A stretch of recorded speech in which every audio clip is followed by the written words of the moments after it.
In the early 1200s, long before anyone imagined a nation called the United States, the land was a vast mosaic of Native American civilizations, hundreds of nations with their own systems of government, spirituality, agriculture, education, and social life.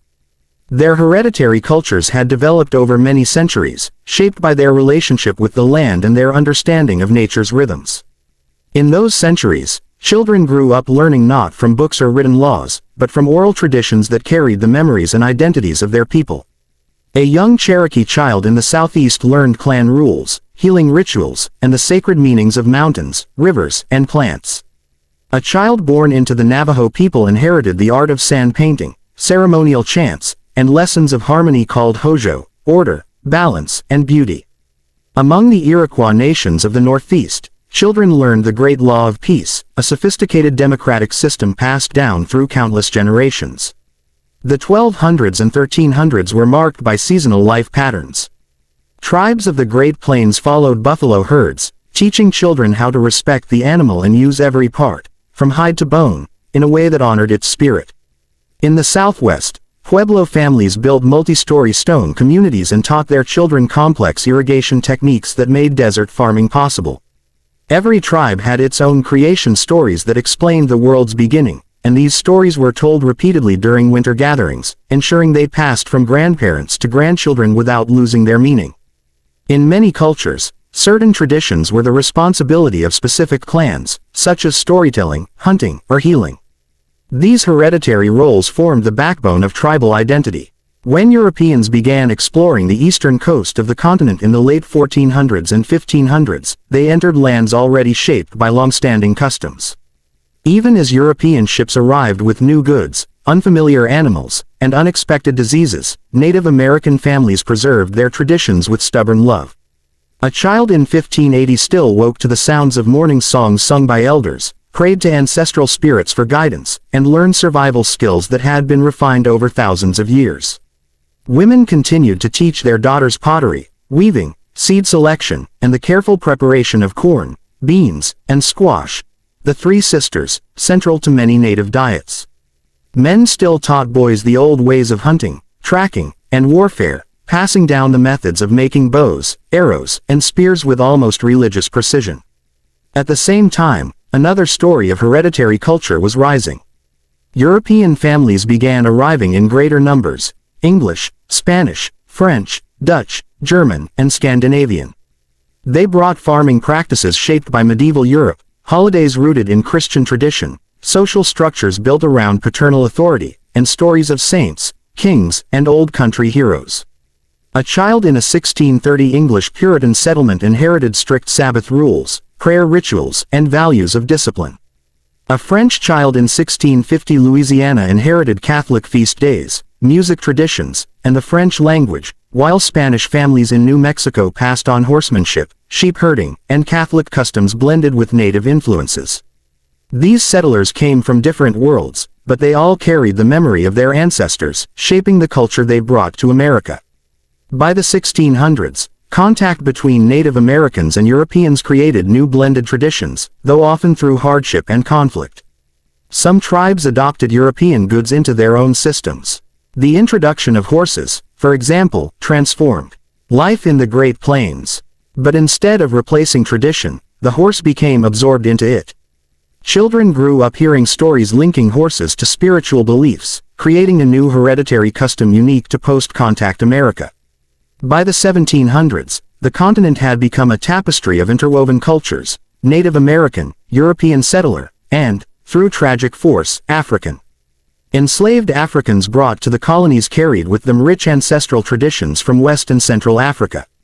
They preserved rhythmic songs, drumming patterns, braided hairstyles, spiritual practices, and community values that survived even the harshest conditions. These traditions blended with Native and European cultures, shaping the earliest African American communities. The land that would become the United States was, by 1700, a world defined by inherited identities. Native families held tightly to their sacred ceremonies. European families preserved Old World customs. African families protected their ancestral memory against all odds. Through these centuries, hereditary culture shaped every village, tribe, colony, and family, forming the deep roots of what would later become America's cultural identity. By the beginning of the 1700s, hereditary cultures in North America had grown even more layered. Generations of Native American families continued teaching their children the traditions that had shaped their people for centuries. In a Cherokee community in 1720, a mother taught her daughter basket weaving patterns that represented peace, growth, or the four directions. Children learned to respect elders, to care for the environment, and to participate in ceremonies of gratitude for harvests, rain, and the protection of spirits. In the Iroquois Confederacy, children inherited political teachings and rituals of council meetings, learning from young ages how decisions were made collectively, how to speak respectfully, and how to pass wisdom between generations. The Great Law of Peace, passed down through oral tradition, influenced the thinking of American founders much later. In the Southwest, Pueblo families continued sacred ceremonies balancing earth and sky. Young boys learned farming techniques for corn in desert climates, while young girls learned to shape clay into pottery decorated with ancient symbols. These designs were not random. They carried stories of ancestors, prayers for rain, and teachings about balance. Even as Spanish colonization placed pressure on native customs, families secretly preserved traditions, teaching children the old songs, dances, and rituals inside their homes and kivas. Across the expanding colonies, European families continued handing down their own traditions. A German family in 1740 Pennsylvania taught their children harvest festivals, home remedies, hymns, and strong community values. In New England, Puritan families preserved strict religious customs, teaching children the importance of prayer, discipline, and literacy for reading scripture. In French Louisiana, Creole families passed down blended traditions rooted in French, African, Spanish, and native cultures, cooking styles, folktales, music rhythms, and Catholic rituals. In Spanish California and the Southwest, families taught their children ranching skills, traditional weaving, Catholic feast days, and the Spanish language. During the 1700s, African traditions also continued flourishing, despite the brutality of slavery. Enslaved families preserved ancestral memory through stories told at night, spiritual songs with coded meanings, naming customs, and agricultural knowledge that shaped Southern farming. Even without freedom, they passed down resilience, community strength, and cultural identity. These traditions influenced American food, music, spirituality, and storytelling in ways that would later become central to American culture. By the late 1700s, as the American Revolution emerged, settlers began inheriting new cultural values, ideas about liberty, self-governance, and independence. Families who had lived for generations in the colonies now passed down patriotic stories, local legends, and democratic habits like town meetings. Yet their old European customs still lived inside their homes. Children in 1785 might celebrate Independence Day with fireworks, but they still ate foods their grandparents brought from Europe, wore clothing sewn in traditional patterns, and spoke languages carried from distant homelands.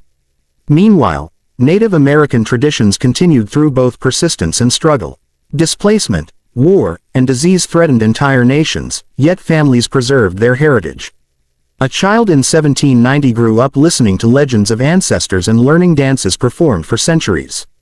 Even as the new United States expanded westward, many Native communities held to their ceremonies, seeing them as the last link to their ancient identity. By the early 1800s, hereditary cultures in America created a unique blend unlike any other place in the world. Pioneer families moving west carried traditions of Europe, but they also relied on native knowledge to survive: how to read land, how to grow crops, how to navigate rivers. Frontier life blended customs in ways no one planned. A pioneer child in 1820 might hear native stories from neighbors, African American folktales from workers, and European songs passed down by parents. This mixture formed the earliest version of American cultural identity. By the mid-1800s, many families preserved heirlooms and traditions with great pride. A wooden cradle passed from a grandmother. A handmade quilt stitched in an old country pattern. A tribal necklace carved generations earlier. A set of African rhythms remembered in music. These objects and memories carried the stories of people who lived long before the United States existed. From 1200 to 1800, the land that became America was shaped not by one culture, but by many, native, European, African, and mixed identities. Each generation carried forward the traditions of their ancestors, creating a layered, living heritage. And through centuries of conflict, migration, growth, and change, families held on to one truth. Culture is a gift passed from the past to the future, carried by every child who learns the stories of those who came before them.